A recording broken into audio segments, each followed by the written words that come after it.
Yeah. What comes to my mind is that many people get this first approach to Vikings and the fighting scene from these Yeah. series, movies, etc. Yes. But they get this idea that they are merciless, fierce, Yes. Yeah. Yeah. That is aggressive. totally. Yeah. Yeah. That is totally wrong. Because they have very. It's a community society. It is, for instance, in Glima, we have certain rules. If you willingly, when you were training, try to hurt you or maim your opponent, that was regarded that you made a deadly attack, and then you were outlawed from society.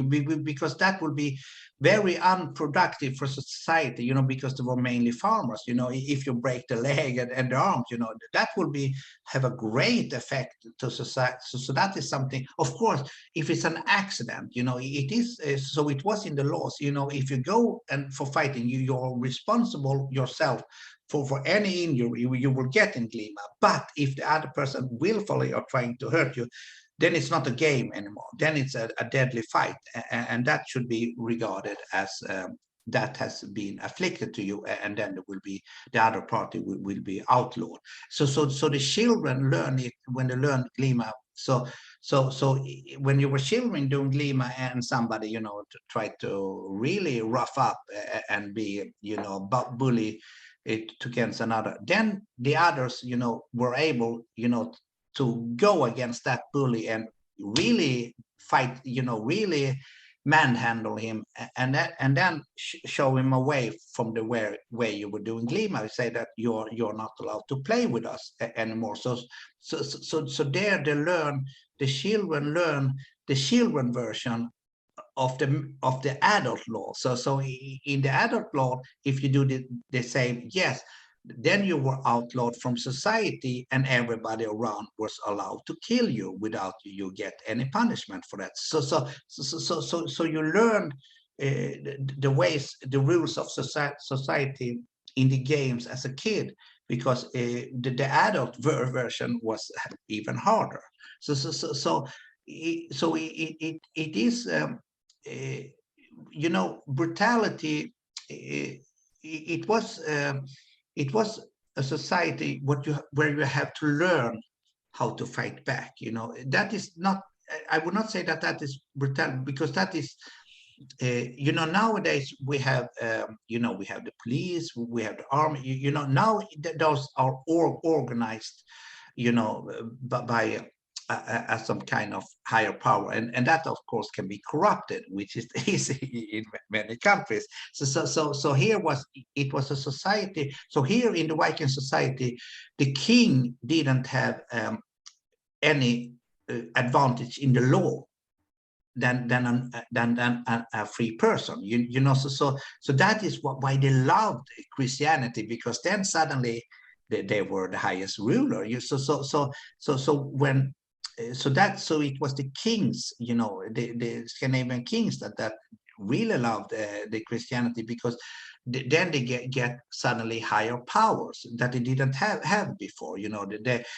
Because when the Christianity came in, they also changed the laws, because before the laws were, you have the right to inherit, you have the right to take revenge, you have the right to demand a payment for something that has been negatively afflicted to you.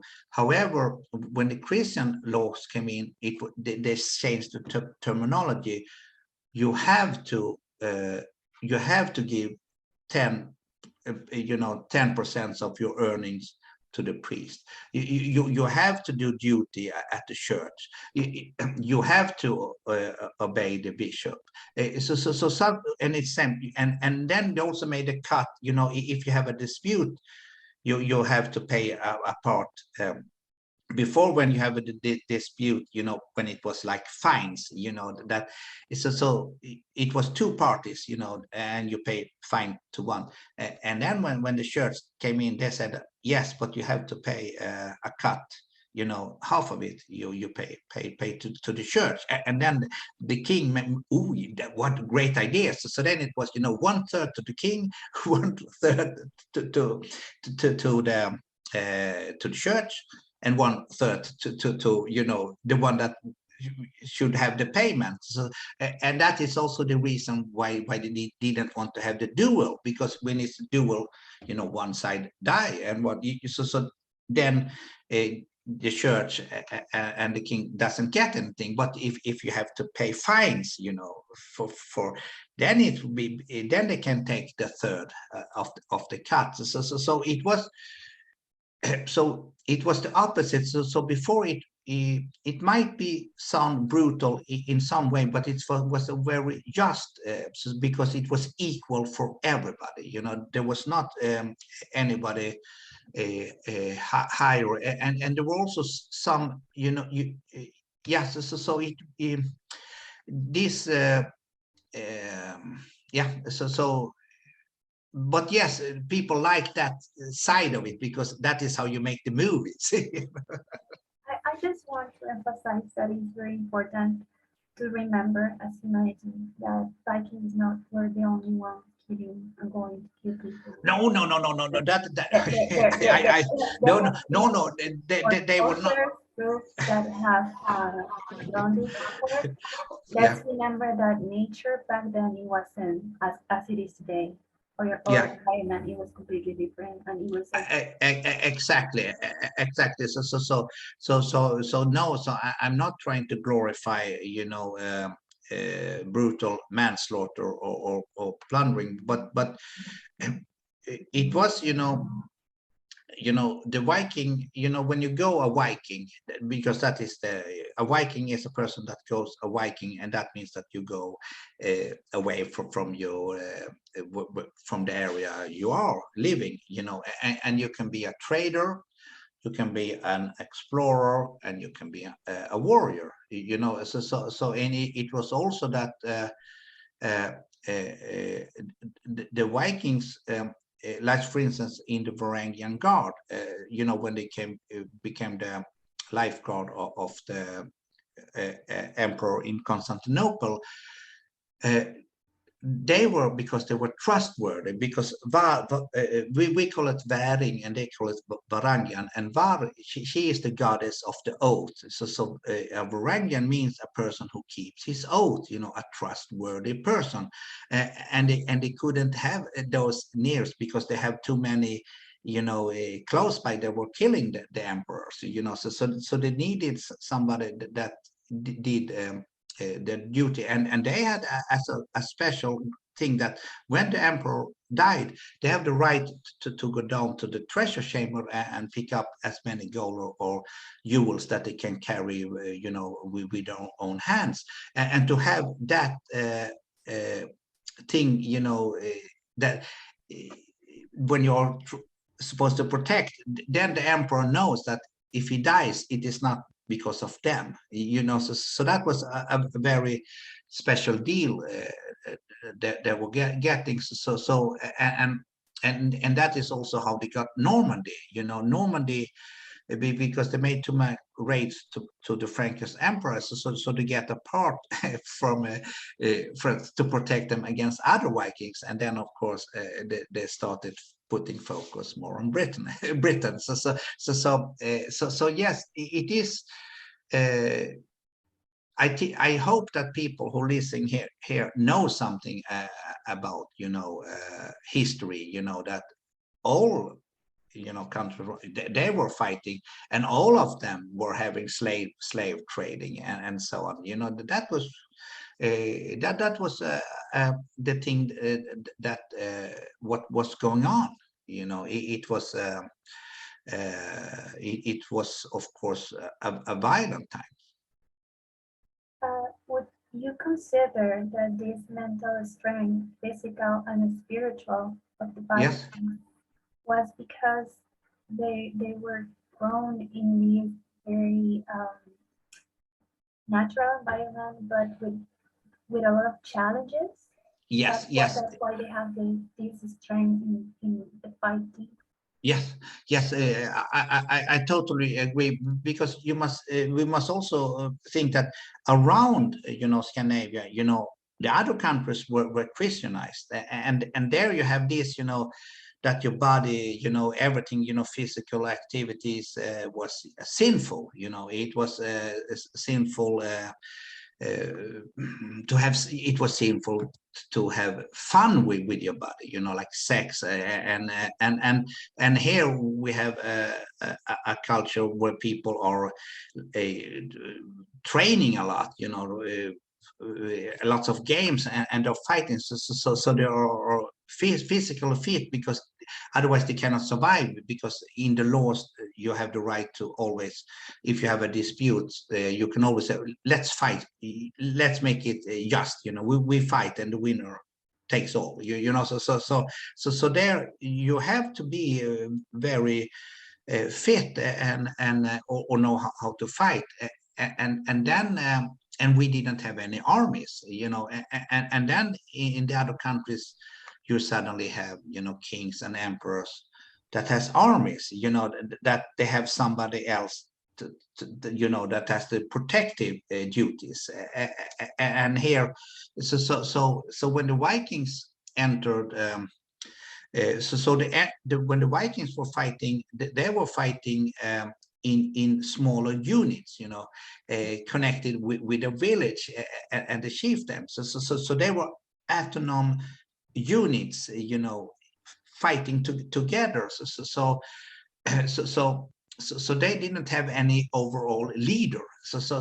But and also these chieftains, they always had a person next to them with a big banner, with some saying that if you want to, fight where the great fighters are, go to the flag and find out, and if you kill this person, you might win, so they were more bold, but they could work as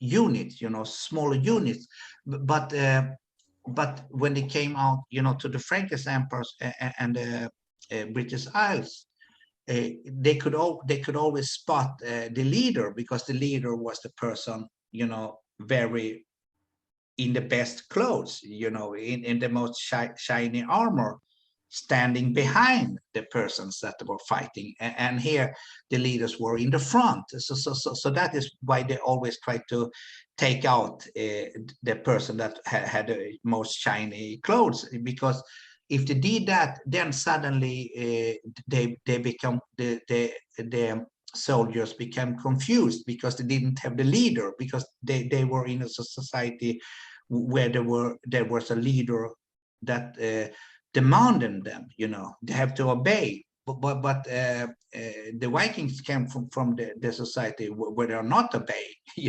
anybody they don't want to obey, but they do something for the common ground. So it was also that was totally different, and so it was, that was also one of the aspects where the Vikings were so successful. Now that you were mentioning about what is Grima and how does Grima gather this knowledge about fighting, how the Vikings used to Yes, yes. we have seen in many martial arts like kung fu that Yeah. they have this, or samurai, they have this code. Does it still remain a Viking code or value? Yes, so yes, that is, I actually know the person who wrote the Viking Code. It was written like 20 years ago. So that is, they make these posters. So no, there is no specific. But we have something that is called Inglima Drängskapur. So that means that you are Inglima, you are supposed to act honorable. You have, so in Glima, for instance, even now if it's a tournament, so if you win a fight, you are not allowed to brag about it. Yeah, I won, because if you do that, because when you do a Glima fight, it is the only thing that you are agreeing upon it is fighting, and the person who is best that very time is obviously the winner.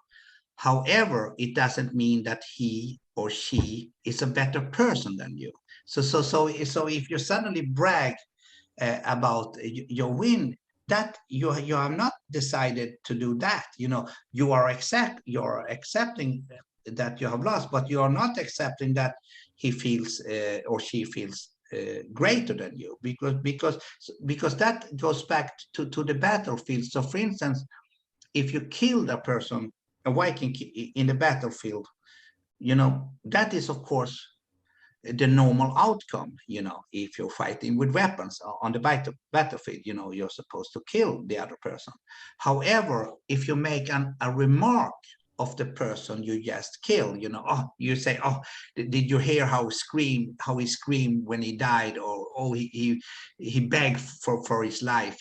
So if you say something like that, and somebody on the opposite sides hear it, that means that that family has the right to take blood revenge on you, because that was not yes, some will die and some will live, but nobody, we have not accepted that you are saying something bad about the person you have just killed. So that is so yes, we have this code that you have to if you say something bad about the person you have beaten, that is not accepted in Lima at all. You're, because we have not agreed upon that. So yes, there is a very, very hard, Viking code in Lima. Yes. So, is there any connection between Lima, Galdar, and Lund? Yes, there is a connection between Glima and Galdros, but not Glima and runes. But however, my Glima master, he always used runes and Galdros as synonyms. So it depends who you're talking about. Yes, there is a great connection between Glima and Galdros, because I can tell you as an example, in the 1600s, and now we are in the 1660s. So they had two bishops on Iceland, and now we're talking about Brynjolf Svensson. Brynjolf Svensson was the person who actually was the one who discovered the Elder Edda in the early 1640s. So this is so he was very interested in heathenry, but he was of course a Christian bishop, however, so at his bishopric they also had a school, and there was a big scandal there in the early 1660s, because they found out that there was a sorcery school with the priests, because they were doing Galdros, and that was of course death penalty if you were doing with the Galdros, because that was hidden sorcery. However, 3 of the Galdros were Glima Galdros, something you did in Glima, to become stronger or not hurt or something. And then, because this was many students, there were over 10 students doing it. So it was a great scandal. However, because there were Glima Galdros, so they had to acquit everybody. So they got no punishment, because they say, if we're going to punish them because they're doing Glima Galdros, we have to kill more than half of the population of Iceland, because everybody's doing Glima Galdros, because everybody in Glima does Galdros, because we do it to get stronger and to be able to face our opponent. Because, when you're fighting, you almost always think that the opponent looks stronger than you, if you're well trained. So you need to have something extra to be able to don't fear your opponent, even if he or she looks stronger. So yes, in Glima, but this is on master level on Glima. Everybody can train Glima, as a sport. But if you really want to do the traditional Glima, Galdry is. So that is what has helped me so long. I am I will be 62 this year, and I'm still, instructor in Glima.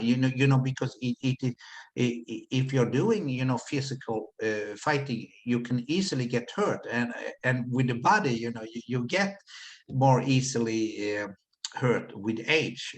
So if I didn't use Gallo, I would not have been able to continue as long as I have. Okay. We know that since a young age, Yeah. children start learning how to fly. Yeah. Does it happen the same with this Nordic mythology and this spirituality of the religious practice that Yeah. they used Yeah. to have in the past? Can you say it one more time? Say it one more time. Oh, sure. Yeah. That as the same when they are children and they are learning how to fly, Yeah. they get to know this Nordic mythology and religious practices and spirituality since they are children. Yes. Yes. So that is, we first have to know, there are very few people in Scandinavia doing Glima. Glima is not. It has almost become extinct. There are not many people, but so we cannot. So it's not connected to usual learning nowadays, or like being a children. However, here in Scandinavia, we learn about the old gods when we go in third or fourth children grades. So here we learn when we are like 9, 10 years. It depends, when you're born at the year. We learn about the old gods. So here, every children learns about Frigg, Freya, Odin, Thor, Loki. Everybody. At a very early age. So here, but nobody tells us, you should believe this, but we learn it, in an age where we are very receivable, wow, this is great stories, so here we learn it, yes, in a very early age, but we are, even if we're still children, we are allowed to make the decision how much we want to believe, or how much we want to embrace that. But that is every child learns it with 9 and 10 years old. Yeah. That's very beautiful. Yeah. About And we freedom. learn the I rules too. can notice. Yeah. Yes. So yeah. Yeah, sorry. Many countries, like for example, we could say Mexico, were Yeah. living very extreme violence Yes. and insecurity.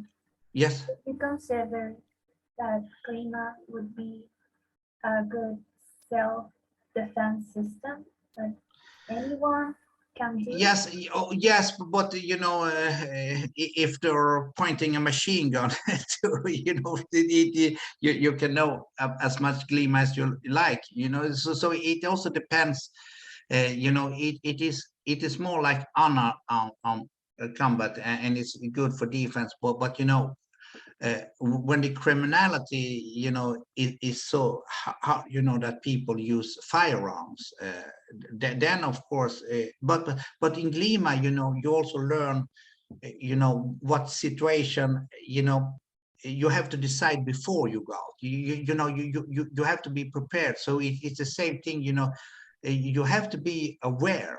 So yes, those parts, maybe, if my instincts say don't go there, trust it, go there. But I of course know people from Mexico, so your criminality, is extreme, so that you need to change the society. It is a higher problem. You kidnap people, you have drug lords, it is that are like barons, so it is there are many things that should change, to be able to get a more not so violent word over there. Okay, so it will be useful, but we actually also need to change. What did you say? What did you say? But it will be useful as self-defense, but first we need to change.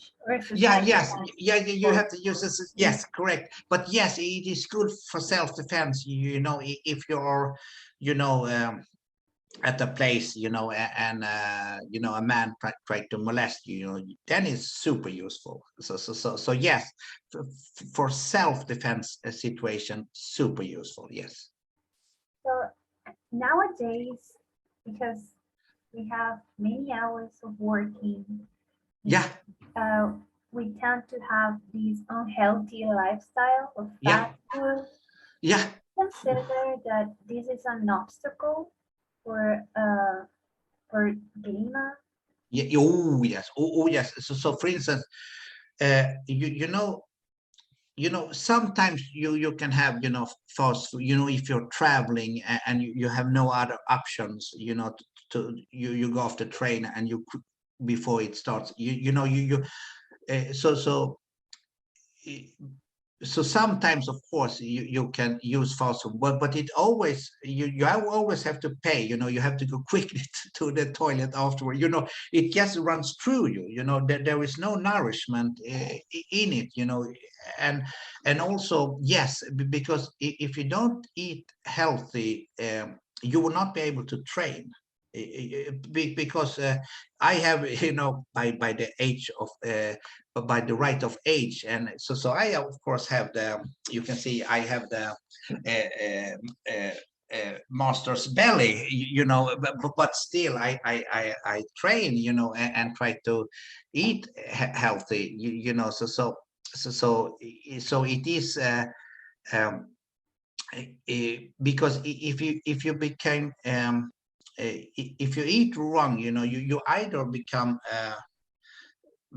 very big, very fat, but you can also get very thin because you don't get the nourishment. So it can be both ways, and it's super dangerous because you will get sick. You know, not somebody can have very good genes, but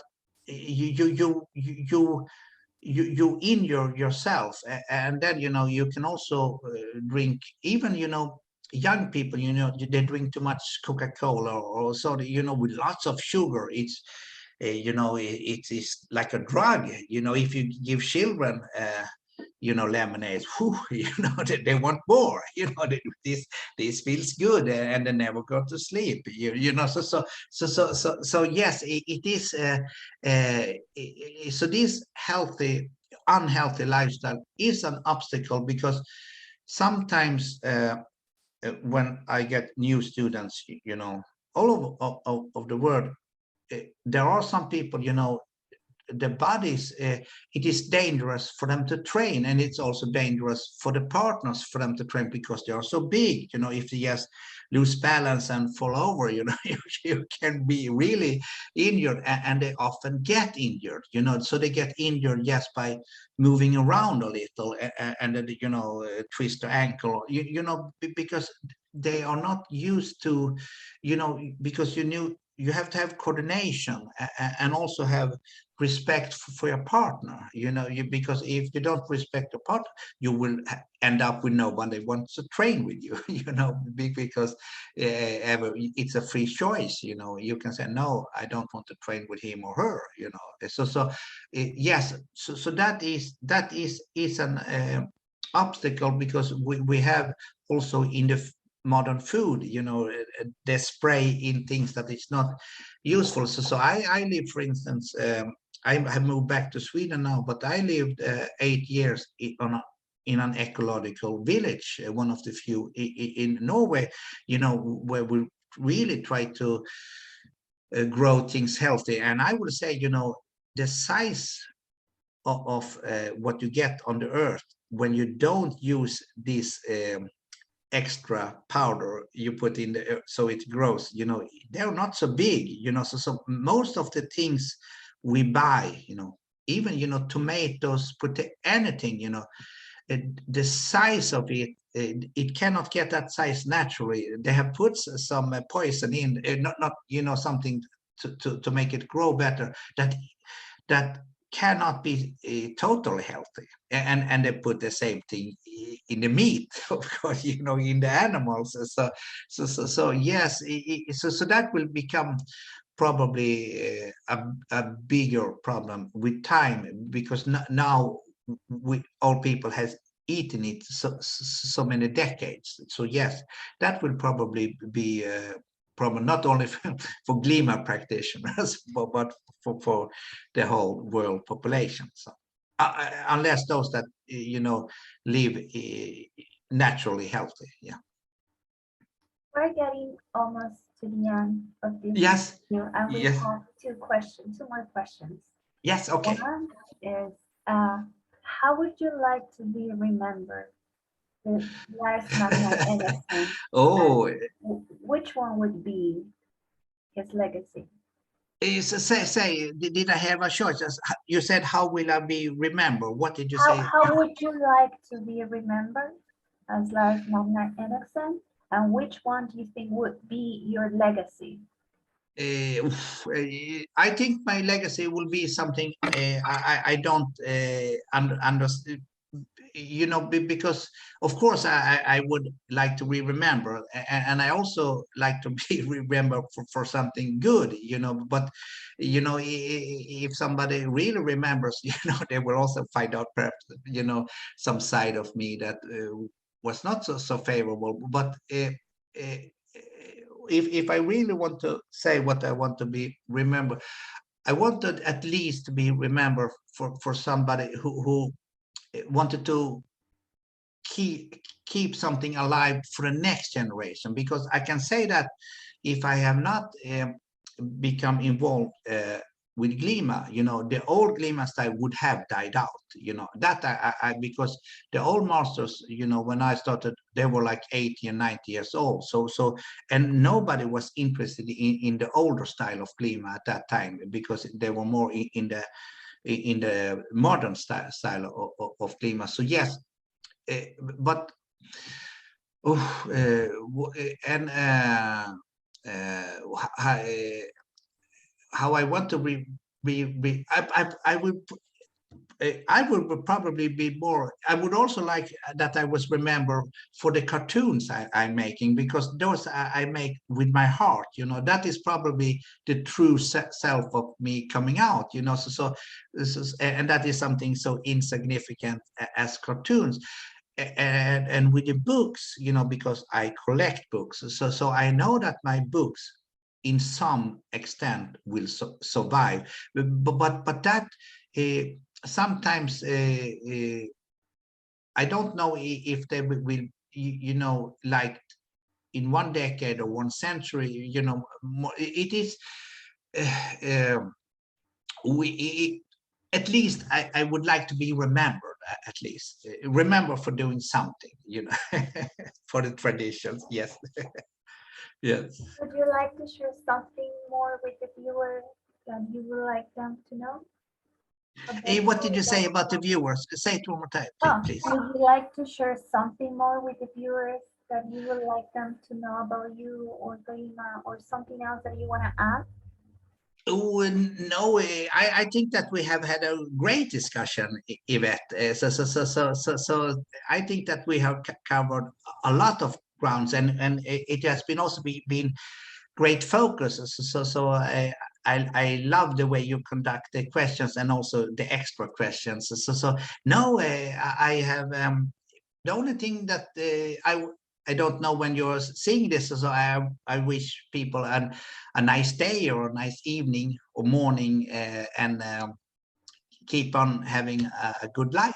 So no, nothing more to add. We thank you so much for accepting this interview. We appreciate your time and knowledge.